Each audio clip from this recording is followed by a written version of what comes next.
The global supply chain crisis is only getting worse with each passing week.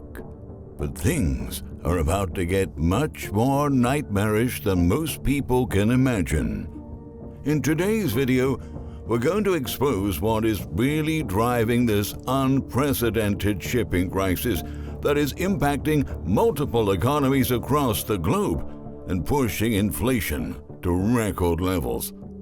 As we move closer to the end of the year and the busy holiday shopping season, we're already witnessing businesses' desperation as supplies dry up and consumer demand skyrockets. For their part, consumers are having to deal with increasingly emptier shelves and soaring prices. Meanwhile, government measures seem to only add more fuel to the fire as central banks assume this crisis is only a temporary blip and continue to announce stimulus plans that are bound to aggravate supply and demand imbalances. On the flip side of the coin, shipping companies are making massive profits as freight costs hit stratospheric levels. But what many are forgetting is that supply chains have become extremely stretched and therefore vulnerable to disruptions. Just this year, several unpredictable events pushed supply chains to the edge. The Ever Given accident that blocked the Suez Canal for 6 days in March 2021 and resulted in such a massive backlog of containers that some shipments only arrived at their final destinations in recent weeks. However, the root of supply chain problems runs far deeper. Over the past 12 months, global shipping has been frenetic, but right after the health crisis started to spread across the globe, most container carriers were expecting a major drop in demand, so they did the only reasonable thing to do at the time: cut capacity. As lockdowns were imposed, factories, stores, restaurants, and many other businesses were forced to close, bringing the global supply chain almost to a halt. The Trans-Pacific lines, which transport goods between China and the United States, saw the largest capacity cuts, but transatlantic and Mediterranean to North America vessels also hit historic levels of cancellations. At least 10% of capacity was lost in early 2020 due to the huge amount of cancellations. Thus, considering the supply of containers was significantly reduced, it was only normal to expect an increase in container rates. In December 2020, the Global Baltic Index, and that's the world reference for box prices, marked a 115% price increase from $1,460 to $3,140 per TEU. But cancellations alone cannot explain the extraordinary price surge in the Baltic Dry Index. That's the leading international freight rate index. In 2021, shipping costs rose up to 500% in some trade lines.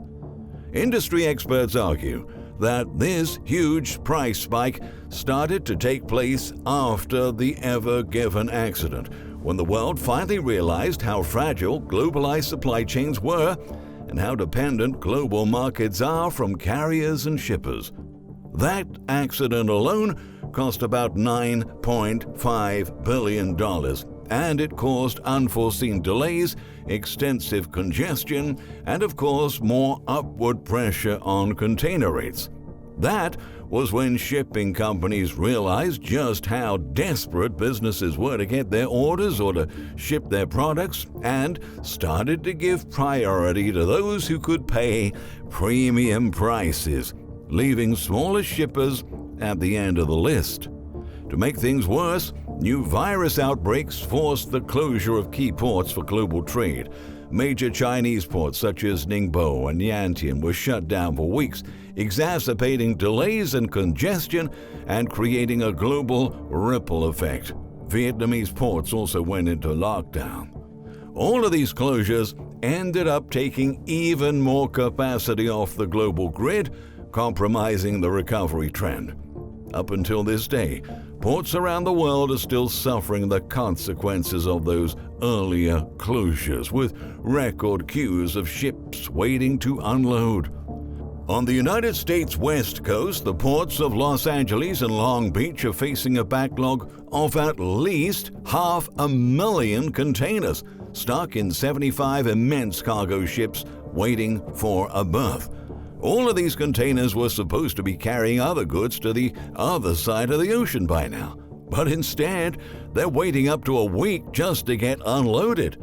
Many shipping companies are preferring to make the return trip with empty containers rather than waiting for them to get loaded in U.S. ports and shipped back again. In less than a year, the shipping sector has seen consolidation and concentration reach groundbreaking levels. Of course, carriers and shipping companies were not the ones to blame for lockdowns and port closures, but it is clear that they exploited their position in the global market after the health crisis emerged. As Peter Sands from the Baltic and International Maritime Council explained in a recent report, years of low freight rates resulting in rigorous cost-cutting by carriers have left them in a great position to maximize profits now that the market has turned. Now that shipping prices have risen to sky highs, this inflated market structure is here to stay. Carriers will continue to exert pressure and find ways to make a profit, but most importantly, they will make more than sure that this time it's not only them that end up paying the costs of rebalancing within the global system, highlighted Rabobank's Michael Every. At the same time, consumer demand is still hot since stimulus checks started to be handed by central banks and governments around the world. Consumers spent their money on goods as most services were suspended. In normal times, an uptick in consumer demand would be a positive outcome for everyone. Raw material producers, manufacturers, carriers, shippers, and retailers alike. But in such troubled times, this was all a death blow to global supply chains. As Every underlined in a recent analysis, due to misplaced global capacity, high export volumes cannot be moved fast enough. Intermediate goods cannot reach processors in time, and everybody is fighting to get a container spot on the ships available.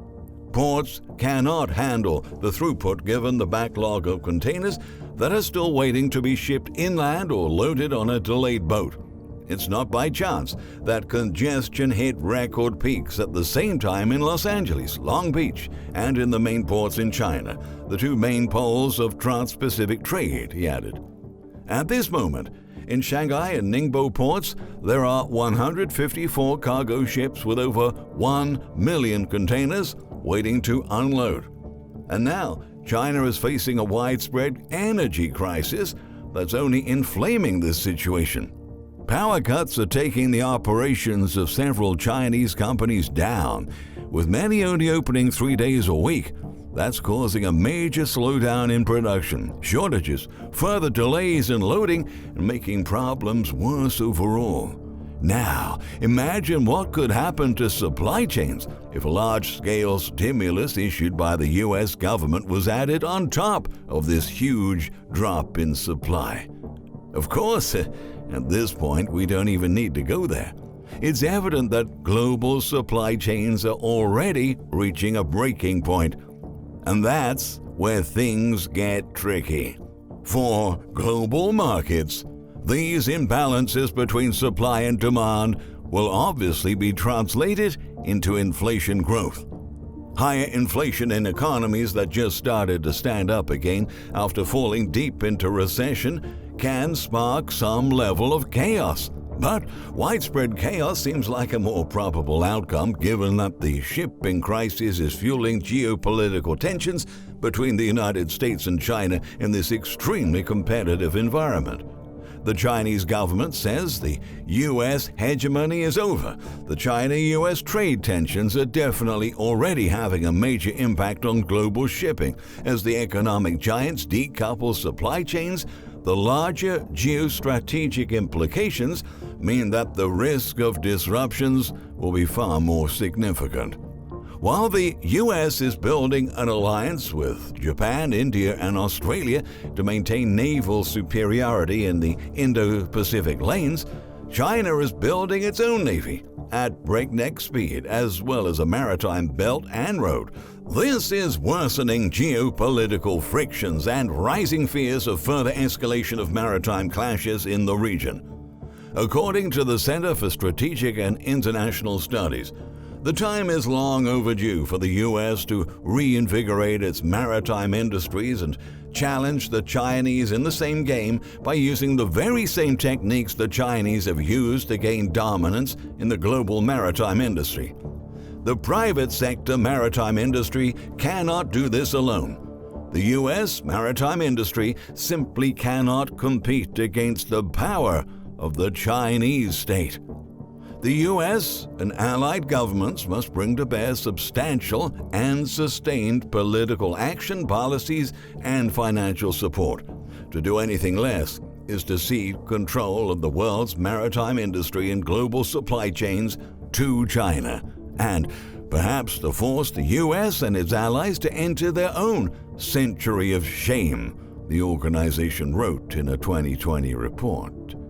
If a major conflict between the United States and China arises unexpectedly, both nations could use their market size to force shipping companies to change pricing. They could hike shipping costs even more, refuse to take goods coming from foreign ships or ports, refuse to export goods for enemy nations, remove Navy protections on some trade lines, or force the costs of their patrols onto others, and the list of offensives goes on and on.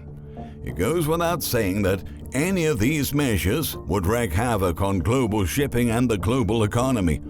If history is a guide, geopolitics is a tsunami, and soon things will look very different on both the surface and at the deepest depths of the shipping industry and the global economy. Much we take as normal today could become flotsam and jetsam, warned Every. If there's something we learned from the health crisis, it's that global events can escalate very quickly, and the most unthinkable scenarios can become a reality faster than people can assimilate what is truly going on. The current shipping crisis is rapidly evolving into a geopolitical issue instead of a market issue, and many ports are likely to be caught up in that storm. What we've seen so far is just the very beginning of a much deeper crisis that will likely result in permanently broken supply chains, a collapsing container market, extensive shortages, prolonged delays, and a lot of turbulence on land and at the sea. Now more than ever, it's time to get ready for what is coming next, because in the coming months, we might not have that opportunity anymore.